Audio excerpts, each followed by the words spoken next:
بلکہ آپ کو تعجب ہوگا، حیرت ہوگی کہ مدینے میں جو یہودی آباد تھے، یہ یہودی وہاں کے اصلی باشندے نہیں تھے، یہ کسی دوسرے علاقے سے آ کر یہاں بسے تھے۔ اور کیوں بسے تھے دوسرے علاقے سے آ کر؟ اس لیے کہ انہوں نے اپنی کتابوں میں پڑھا تھا آخری نبی آئیں گے، مکہ میں پیدا ہوں گے، پھر ہجرت کر کے ایک ایسے علاقے میں جائیں گے جو کالے کنکروں والی 2 حروں کے درمیان بستی آباد ہے، جو کھجوروں والی بستی ہے، باغات والی ہے، وہاں وہ ہجرت کر کے جائیں گے اور اس کو اپنا ٹھکانہ بنائیں گے، اور وہاں ان کو مضبوطی ملے گی، ترقی ملے گی۔ تو یہ ڈھونڈتے ڈھانڈتے تلاش کرتے ہوئے جب مدینہ پہنچے تو ان کو پتہ چلا کہ یہی نقشہ بالکل وہ بتایا گیا جو ہماری کتابوں میں آیا ہے، یہیں بود و باش اختیار کر لیتے ہیں، یہیں رہ لیتے ہیں۔ آخری نبی کے انتظار میں یہاں آ کر بسے تھے۔ اور پہلے پارے میں ہم پڑھ چکے ہیں، اس میں تو جب یہودی اور مشرکوں، انصار جنہیں ہم کہتے ہیں نا انصار، یہ انصار مشرک تھے، پہلے بت پرست تھے، اور یہودی اہل کتاب تھے، اپنے آپ کو توحید پرست کہتے تھے۔ ان کے درمیان لڑائی ہوتی تھی، آپس میں دشمنیاں ہوتی تھی، جنگیں ہوتی تھی، تو وہ کہتے تھے ٹھیک ہے آج تم ہمارا نقصان کر لو، آخری نبی جب آئیں گے اللہ کے محبوب پیغمبر تو ہم ان کا ساتھ دیں گے اور پھر ان کے ساتھ مل کر ہمیں فتح نصیب ہوگی۔ الشیطان الرجیم بسم اللہ الرحمن الرحیم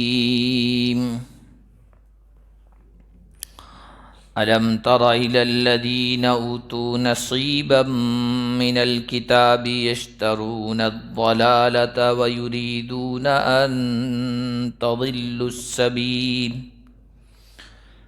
والله أعلم بأعدائكم وكفى بالله وليا وكفى بالله نصيرا۔ آج کے درس کا آغاز اللہ کے فضل و کرم سے سورہ نساء کی آیت نمبر 44 سے کر رہے ہیں۔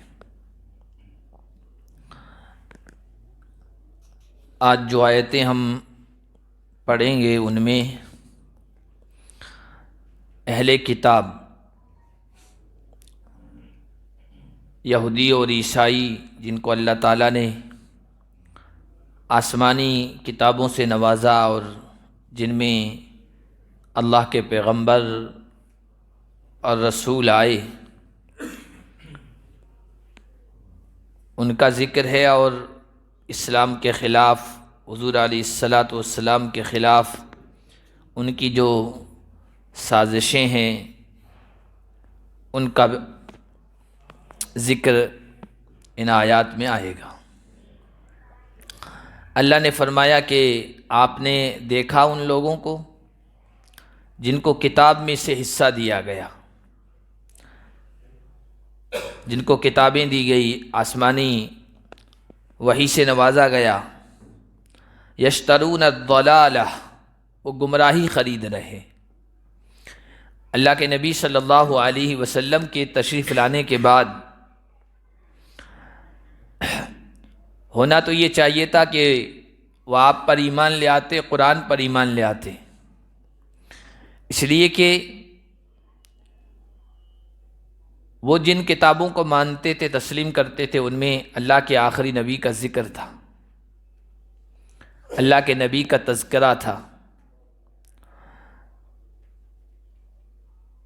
الذین یتبعون الرسول النبی الامی الذی یجدونہ مکتوبا عندہم فی التوراۃ والانجیل، کہ وہ نبی امی جس کو یہ لوگ پاتے ہیں لکھا ہوا تورات میں اور انجیل میں۔ اللہ کے نبی صلی اللہ علیہ وسلم کے اوصاف آئے، آپ کا تذکرہ آیا پوری تفصیل کے ساتھ، کہاں پیدا ہوں گے، کس شہر کی طرف ہجرت کریں گے، پھر ان کا دین آگے کیسے بڑھے گا، کیسے اسے ترقی ملے گی، پورا تذکرہ تھا۔ لیکن اللہ کے نبی کے تشریف لانے کے بعد انہوں نے آپ کو پیغمبر تسلیم نہیں کیا اور گمراہی کو اختیار کیا۔ وَيُرِيدُونَ أَن تَضِلُّوا السَّبِيلَ، اور وہ یہ چاہتے ہیں کہ تم بھی گمراہ ہو جاؤ، راستے سے بھٹک جاؤ، اہل ایمان کو بھی روکنے کی کوشش کرتے تھے۔ وَاللَّهُ أَعْلَمُ بِأَعْدَائِكُمْ، اور اللہ تمہارے دشمنوں کے بارے میں بہتر طریقے سے جانتا ہے۔ وہ تم کو راستے سے بھٹکانا چاہتے ہیں۔ یہودیوں کے خاص طور پر اس سلسلے میں بڑی سرگرمیاں رہی ہیں اور ابھی بھی ہے۔ اہل کتاب میں تو یہودی بھی آتے ہیں، عیسائی بھی آتے ہیں، اور اسلام کے خلاف، حضور علیہ الصلاۃ والسلام کی ذات مبارکہ کے خلاف، مسلمانوں کے خلاف دونوں کی سرگرمیاں رہی ہے، سازشیں رہی ہے، لیکن یہودی اس میں پیش اور ہمیشہ اس کی کوشش کرتے رہے کہ مسلمانوں کو تردد میں ڈال دیں، شکوک و شبہات میں مبتلا کر دیں، کنفیوژن میں ڈال دیں، اور انہیں اپنے دین پر جو یقین ہے اس میں دراڑ پیدا ہو جائے۔ وہ چاہتے ہیں کہ راستہ بھٹک جاؤ تم بھی۔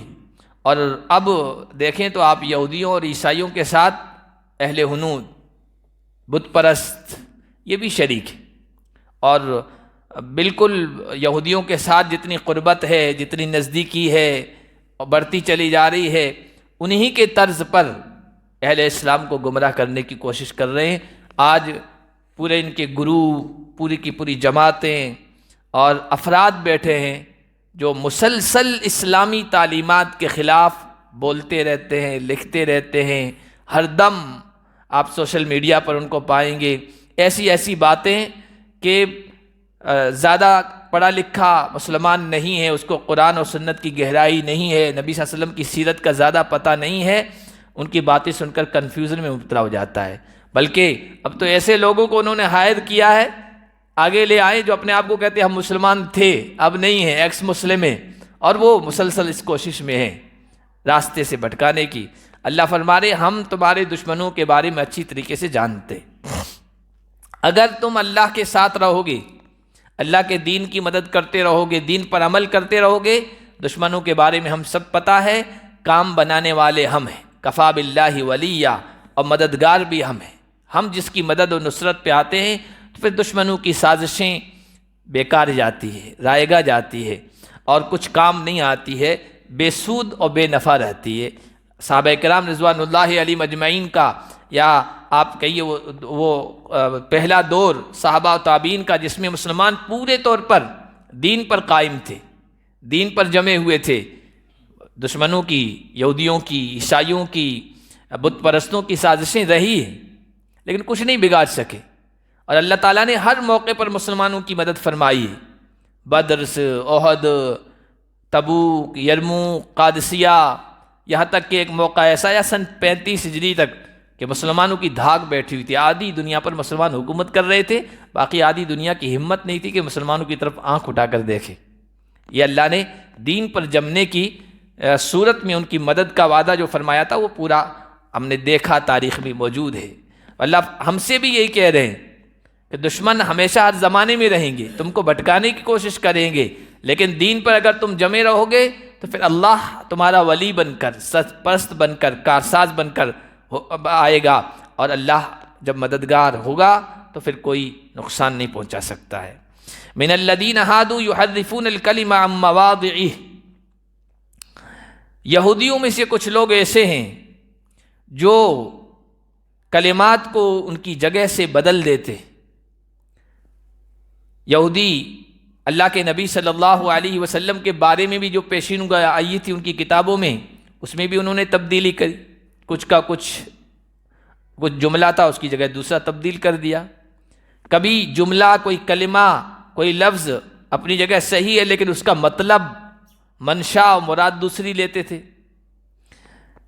تو فرمایا یہودی کچھ ایسے ہیں جو کلمات کو، الفاظ کو اپنی جگہ سے تبدیل کر دیتے ہیں، بدل دیتے ہیں، اور کبھی کبھی اس طرح کے جملے بولا کرتے تھے اللہ کے نبی صلی اللہ علیہ وسلم کی بارگاہ میں آ کر کہ ان جملوں کے دو مطلب ہو سکتے تھے، ایک اچھا مطلب، ایک برا مطلب۔ آج کی زبان میں کہیں تو یہ ڈبل میننگ والے جو کلمات آتے ہیں، اچھا مطلب بھی لے سکتے ہیں آپ، برا مطلب بھی لے سکتے ہیں۔ تو مدینے میں آنے کے بعد مسلمانوں کو اللہ تعالیٰ نے طاقت و قوت بخشی۔ یہودیوں کی اتنی ہمت و جرأت نہیں ہوتی تھی کہ اللہ کے نبی کی شان میں کھلم کھلا گستاخی کر دیں، لیکن اندر سے جو بغض تھا، عناد تھا، دشمنی تھی، نبی علیہ الصلاۃ والسلام سے جو نفرت تھی، وہ کبھی کبھی ان کو آمادہ کر دیتی تھی کہ ایسے جملے بولے جن کے دو مطلب ہو سکتے ہیں، غلط بھی اور صحیح بھی، اپنے آپ کو بچانے کے لیے وہ کہہ سکیں کہ ہمارا مطلب تو یہ نہیں تھا، ہمارا مطلب تو صحیح تھا۔ اس طرح کے جملے بولتے تھے اور حضور کی شان میں گستاخی کیا کرتے تھے، کہتے تھے سمعنا و عصینا۔ اللہ کے نبی کی دربار میں کوئی بات سنتے تھے تو کہتے تھے ہم نے بات سنی و عصینا، اور ہم نے نافرمانی کی، ہم نے بات سنی اور ہم نے نافرمانی کی۔ کیا مطلب؟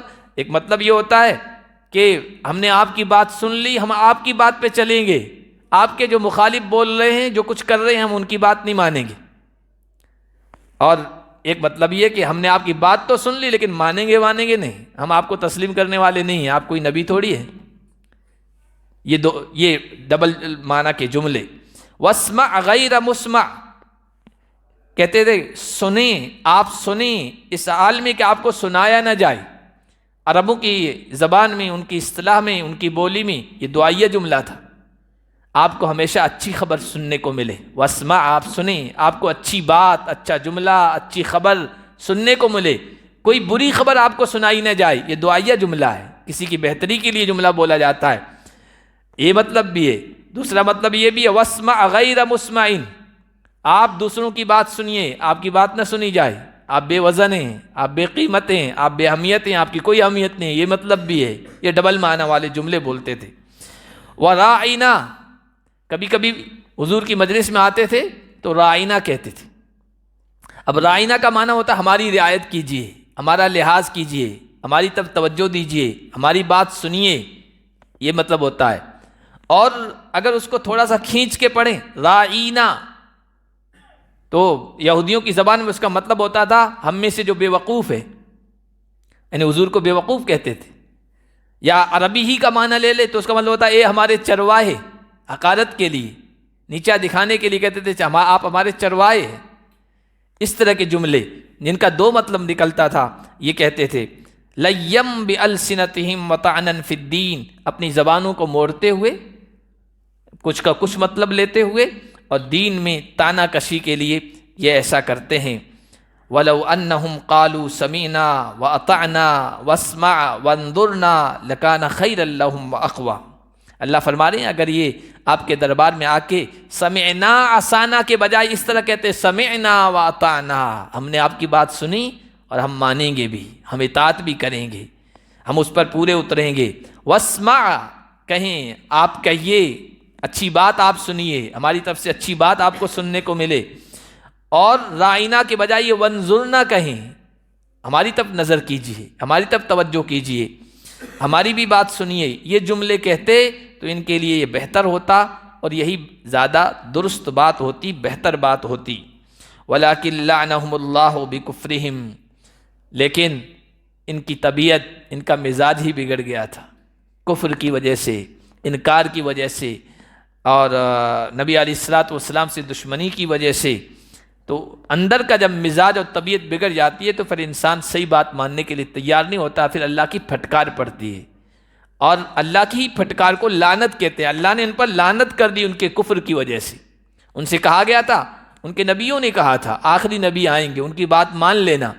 بلکہ آپ کو تعجب ہوگا، حیرت ہوگی کہ مدینے میں جو یہودی آباد تھے، یہ یہودی وہاں کے اصلی باشندے نہیں تھے، یہ کسی دوسرے علاقے سے آ کر یہاں بسے تھے۔ اور کیوں بسے تھے دوسرے علاقے سے آ کر؟ اس لیے کہ انہوں نے اپنی کتابوں میں پڑھا تھا آخری نبی آئیں گے، مکہ میں پیدا ہوں گے، پھر ہجرت کر کے ایک ایسے علاقے میں جائیں گے جو کالے کنکروں والی دو حروں کے درمیان بستی آباد ہے، اور جو کھجوروں والی بستی ہے، باغات والی ہے، وہاں وہ ہجرت کر کے جائیں گے اور اس کو اپنا ٹھکانہ بنائیں گے، اور وہاں ان کو مضبوطی ملے گی، ترقی ملے گی۔ تو یہ ڈھونڈتے ڈھانڈتے تلاش کرتے ہوئے جب مدینہ پہنچے تو ان کو پتہ چلا کہ یہی نقشہ بالکل وہ بتایا گیا جو ہماری کتابوں میں آیا ہے، یہیں بود و باش اختیار کر لیتے ہیں، یہیں رہ لیتے ہیں۔ آخری نبی کے انتظار میں یہاں آ کر بسے تھے۔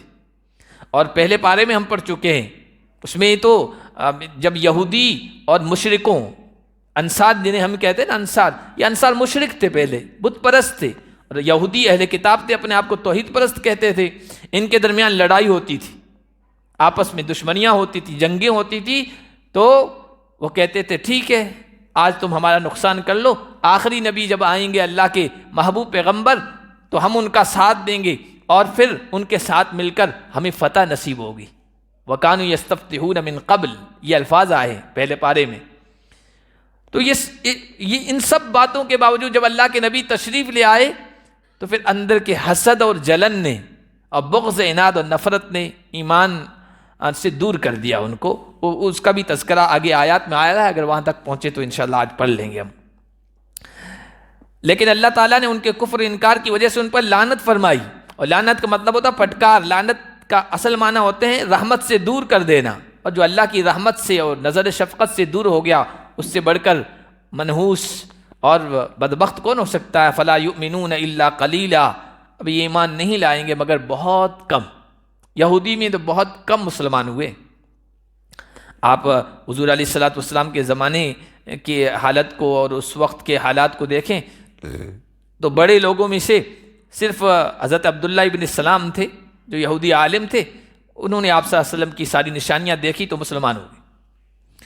باقی حضور علیہ الصلوۃ والسلام پر ایمان نہیں لا سکے۔ حضور نے فرمایا تھا مدینہ اور اس کے اطراف میں 10 بڑے یہود کے علماء ہیں کہ اگر وہ ایمان لے آئیں یا مجھے نبی مان لیں تو سارے ان کے پیچھے جو یہودی ہیں وہ سارے ایمان لے آئیں، مشرب اسلام ہو جائے، لیکن وہ ایمان نہیں لائے۔ بہت کم تعداد تھی جو یہودیوں میں سے ایمان لے آئی۔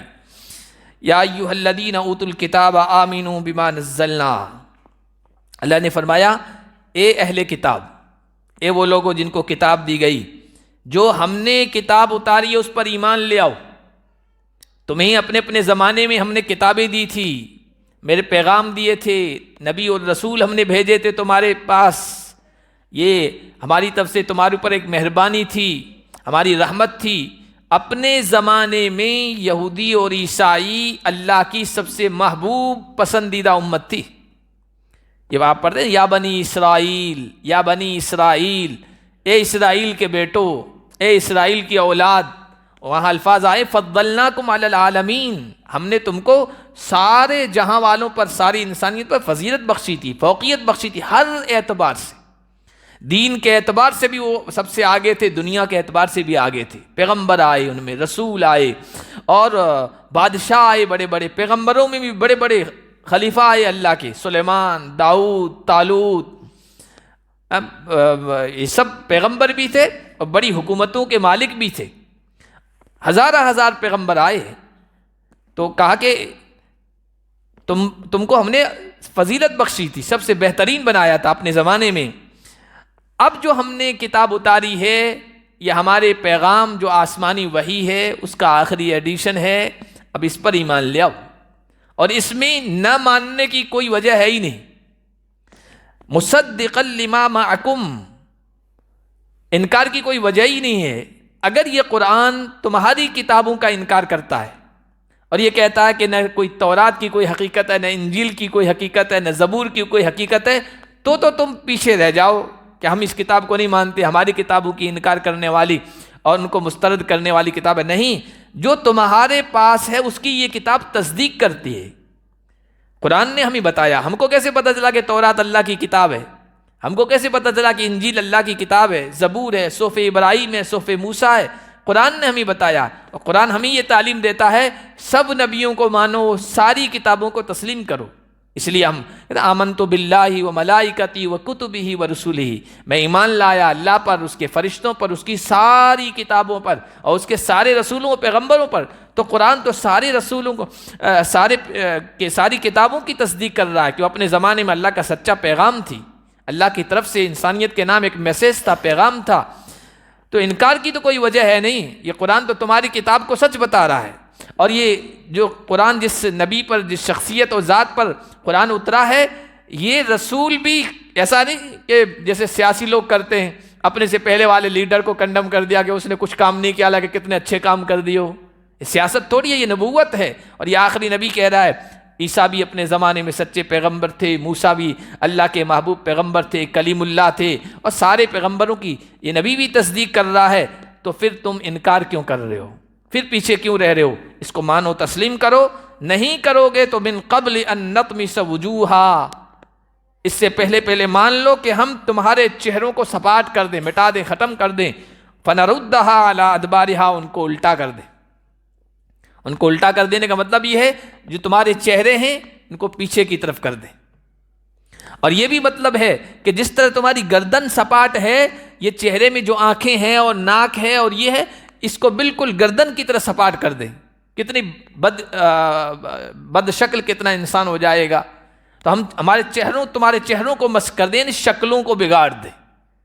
یہ اللہ کی طرف سے عذاب ہوتا ہے، اور پہلی قوموں میں اس طرح کے عذاب آئے ہیں جب انہوں نے نافرمانی کی اور اللہ کا غضب جوش میں آیا، شکلیں بگاڑ کے رکھ دی گئی۔ اور حدیث شریف میں یہ بھی پیشین گوئی ہے کہ قیامت کے قریب میں ایسا ہوگا، قیامت کے قریب میں ایسا ہوگا، لوگ گانے بجانے میں مشغول ہو جائیں گے اور میوزک کے کنسرٹ ہوں گے اور ان کے پارٹیاں ہوں گی اور ناچ رہے ہوں گے، گا رہے ہوں گے، شراب پی رہے ہوں گے، اور اللہ کی طرف سے عذاب آئے گا، ان کی شکلیں بدل دی جائے گی۔ تو اس سے پہلے کہ تمہاری شکلیں ہم بدل دیں، تم اس بات کو مان لو۔ او نلعنہم کما لعنا اصحاب السبت، یا ہم تم پر لعنت کریں جیسا کہ سنیچر والوں پر ہم نے لعنت کی، سنیچر کے دن والوں پر ہم نے لعنت کی۔ یہودی جو تھے ان کے ہاں جو تعظیم کا دن ہے وہ سنیچر کا ہے، عیسائیوں کا اتوار کا ہے، ہمارے یہاں جمعہ کا ہے۔ بخاری شریف میں روایت موجود ہے کہ اللہ کے یہاں ہفتے کے 7 دنوں میں ایک دن قابل تعظیم تھا، قابل احترام تھا، بابرکت دن تھا۔ تو تم سے پہلے جو قومیں گزری ہے، یہودی اور عیسائی، ان کو کہا گیا کہ 7 دنوں میں سے ایک دن ہے، تمہارے حوالے کرتے ہیں کہ تم پسند کر لو کون سا دن ہے۔ تو یہودیوں نے سنیچر کے دن کو لے لیا اور عیسائیوں نے اتوار کو پسند کر لیا، اور اس کی اپنی اپنی وجوہات انہوں نے بیان کی ہے۔ اور تمہاری جب باری آئی تمہیں بھی کہا گیا ہفتے کے دنوں میں ہم بتاتے نہیں کون سا دن ہے، لیکن تم چن لو، اور تم نے جمعہ کا دن چنا اور تم نے صحیح چنا ہے، اور وہ بھی اللہ کی طرف سے تھا۔ حضور علیہ الصلوۃ والسلام کے مدینہ تشریف لانے سے پہلے ہی یہ طے ہو چکا تھا۔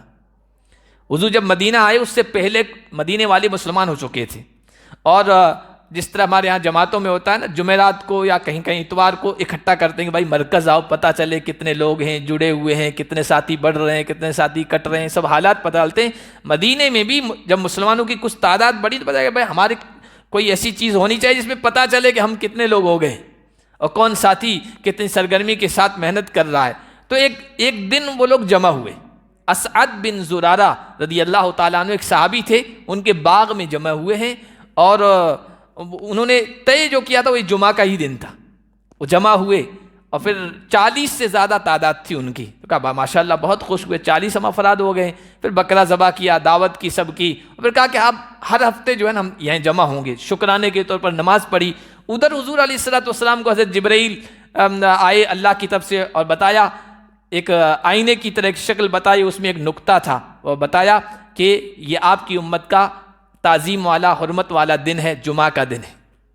تو پھر جب حضور مدینہ تشریف لائے تو جس دن وہ لوگ اکٹھا ہوئے تھے اسی دن کی تائید کرتی ہے، وہ اللہ کی طرف سے تائید تھی، اور جمعہ کا دن ہمارے لیے عبادت کا، احترام کا دن قرار دیا گیا۔ تو سنیچر کا جو دن تھا یہودیوں سے کہا گیا تھا یہ عبادت کا دن ہے، اس میں تم کوئی اور کام نہیں کرو گے۔ اللہ کی رحمت ہے، شفقت ہے اس امت پر، آسانیاں ہیں کہ پورے جمعہ کے دن کو ہمارے لیے ایسا نہیں قرار دیا گیا ہے۔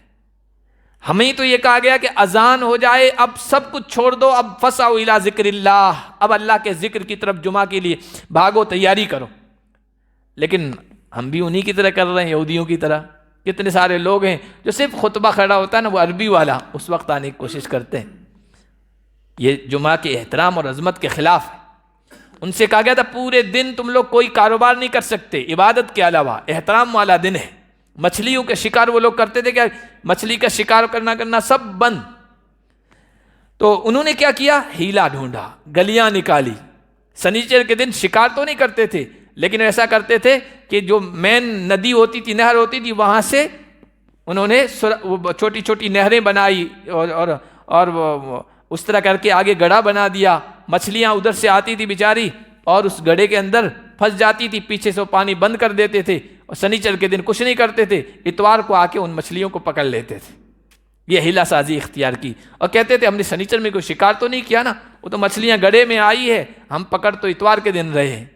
اس طرح ہیلا سازیاں کی اور اللہ کے حکم کی خلاف ورزی کی تو اللہ نے ان پر لعنت فرمائی، اور 9ویں پارے میں اس کا تذکرہ آئے گا، ہم پڑھیں گے، تو وہاں پر یہی ہے، اللہ کی لعنت و پھٹکار اس طور پر ہوئی کہ اللہ نے کہا کونوا قردۃ خاسئین، ذلیل بندر بن جاؤ تم، اور دوسری جگہ وجعل منہم القردۃ والخنازیر، اللہ نے ان میں سے کچھ کو بندر بنا دیا، کچھ کو خنزیر اور سور بنا دیا۔ مفسرین کرام نے لکھا جو جوان تھے نا ان کو بندروں کی شکل میں تبدیل کر دیا، اور جو بوڑھے تھے ان کو خنزیروں کی شکل میں تبدیل کر دیا۔ اور پھر بہت سارے لوگ یہ کہتے ہیں کہ یہ جو موجودہ ہیں یہ وہی انہی کی نسل چلی آ رہی ہے، خنزیروں بندروں کی، حالانکہ یہ بات صحیح نہیں ہے۔ جب کسی قوم پر اس طرح کے اللہ کا عذاب آتا ہے نا تو اس وقت کے موجود لوگ دیکھ لیتے ہیں کہ ہاں اللہ کا عذاب آیا، اس لیے شکلیں تبدیل کر دی گئی، مسخ کر دی گئی، پھر وہ قوم زندہ نہیں رہتی ہے، نسل باقی نہیں رہتی ہے۔ تو اللہ نے فرمایا یہ اگر نہیں مانتے تو ان کے باپ دادا جو سنیچر کے دن کے بارے میں جن کو خاص حکم دیا گیا تھا انہوں نے نافرمانی کی، ان پر جس طرح ہماری لعنت آئی ان پر بھی آئے گی۔ وَكَانَ أَمْرُ اللَّهِ مَفْعُولًا، اور اللہ کا حکم تو ہو کے رہے گا، کوئی ٹال نہیں سکتا ہے، کوئی روک نہیں سکتا ہے اگر یہ اپنی نافرمانی پر اور اپنی ضد پر اسی طرح جمے رہے۔ ان اللہ لا یغفر ان یشرک بہ ویغفر ما دون ذلک لمن یشاء ومن یشرک باللہ فقد افترى اثما عظیما، بے شک اللہ ہرگز بخشے گا نہیں اس بات کو کہ اس کے ساتھ شریک ٹھہرایا جائے، اور اس کے علاوہ جتنے گناہوں کو جس کے لیے چاہے گا بخش دے گا۔ چونکہ یہودی اور اہل کتاب اپنے آپ کو کہتے تھے موحد ہیں، ہم توحید پرست ہیں، اور اپنے آپ کو کہتے تھے ہم اللہ کے بیٹے ہیں، اللہ کے محبوب ہیں، انبیاء زادے ہیں، نبیوں اور پیغمبروں کی اولاد ہیں، شرک بھی کرتے تھے، آج بھی عیسائیوں کو دیکھیں شرک میں مبتلا ہیں، اور جتنی بھی اہل کتاب کی قومیں تھیں یعنی جن کو کتابیں دی گئی تھی کسی نہ کسی شرک کی قسم میں مبتلا ہو گئے تھے، پھر بھی ان کو زوم یہ تھا کہ ہم نبی زادے ہیں، پیغمبر زادے ہیں، ہم اللہ کے محبوب ہیں، نحن ابناء اللہ واحباؤہ، ہم اللہ کے بیٹے ہیں، اس کے محبوب ہیں، ہم کیسے جہنم میں جا سکتے ہیں، ہمیں کیسے سزا ہو سکتی ہے، ہم عذاب میں کیسے گرفتار ہو سکتے ہیں۔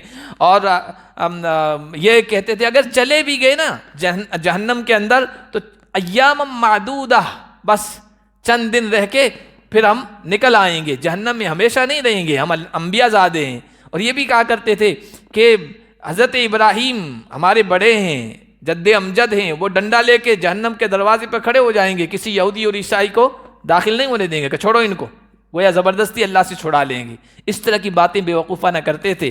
اللہ نے فرمایا شرک میں بھی مبتلا ہو اور کہہ رہے ہو جہنم میں بھی نہیں جائیں گے اور اللہ کے عذاب میں بھی گرفتار نہیں ہوں گے، نہیں، شرک ایسی خطرناک برائی ہے کہ اللہ فرما رہی ہیں یہ معاف نہیں ہوگی۔ اس کے علاوہ چاہے کبیرہ گناہ ہو، بڑے سے بڑا سنگین گناہ ہو، اللہ کی رحمت جوش میں آئی اور اللہ نے چاہا تو یا تو اللہ سزا دلا کر پھر جنت میں داخل کر سکتا ہے، یا اپنی رحمت کے صدقے اس کو معاف کر کے سیدھا ہی جنت میں داخل کر سکتا ہے، لیکن شرک کسی بھی شکل میں معاف نہیں۔ شرک کا معاملہ ایسا ہی ہے جیسے آج کل ملکوں میں اور حکومتوں میں غداری کا ہوتا ہے۔ گناہ جرائم چھوٹے موٹے دوسرے بھی ہوتے ہیں لیکن ان کو سنگین جرم نہیں کہا جاتا ہے، جیل میں ڈال دیا جاتا ہے اور کچھ سزائیں دے دی جاتی ہے، پھر چھوڑ دیا جاتا ہے، یہاں تک کہ قتل ہوتا ہے، یہاں تک کہ کیا کہتے ہیں ایکسیڈنٹ ہو گیا ہے نا، تیسرے دن اس کی ضمانت ہو جاتی ہے ڈرائیور کی، حالانکہ ایک جان چلی گئی ہے، بہت سارے جرائم ہیں لیکن معاف کر دیے جاتے ہیں۔ لیکن اگر کوئی ملک سے غداری کر دے کہ دیش دروہی ہے، اور دیش دروہی کی سزا سب سے سخت ہوتی ہے کہ پھانسی کے علاوہ اس کے لیے کوئی سزا نہیں۔ تو شرک بھی اللہ کی ذات سے بغاوت ہے، جس طرح ملک سے بغاوت سنگین جرم ہوتا ہے، اللہ کی ذات سے بغاوت بھی سنگین جرم ہے اور اللہ اس کو کسی بھی شکل میں معاف نہیں کرے گا۔ اس کے علاوہ جو بھی گناہ ہوں گے اگر اللہ کی رحمت جوش میں آئی اللہ بغیر سزا دیے بھی یا کچھ دن سزا دے کر پھر جنت میں داخل کر دے گا، بشرطے کہ وہ صاحب ایمان ہو۔ اور جو اللہ کے ساتھ شرک کرے گا تو اس نے تو بہت بڑا گناہ کیا ہے۔ اب شرک کی مختلف شکلیں ہیں، انشاءاللہ اگلے درس میں اس کی تفصیل بتائیں گے کہ شرک کسے کہتے ہیں، کون سی چیزیں ہیں۔ آج ہمارے سماج میں معاشرے میں ہم اپنے آپ کو مسلمان کہتے ہیں، موحد کہتے ہیں، اور اسلام کا پیروکار کہتے ہیں، لیکن پھر بھی شرک کی وہ شکلیں ہمارے درمیان موجود ہیں۔ شرک اتنا سنگین ہونے کے باوجود اس سلسلے میں ہم غفلت برتیں۔ انشاءاللہ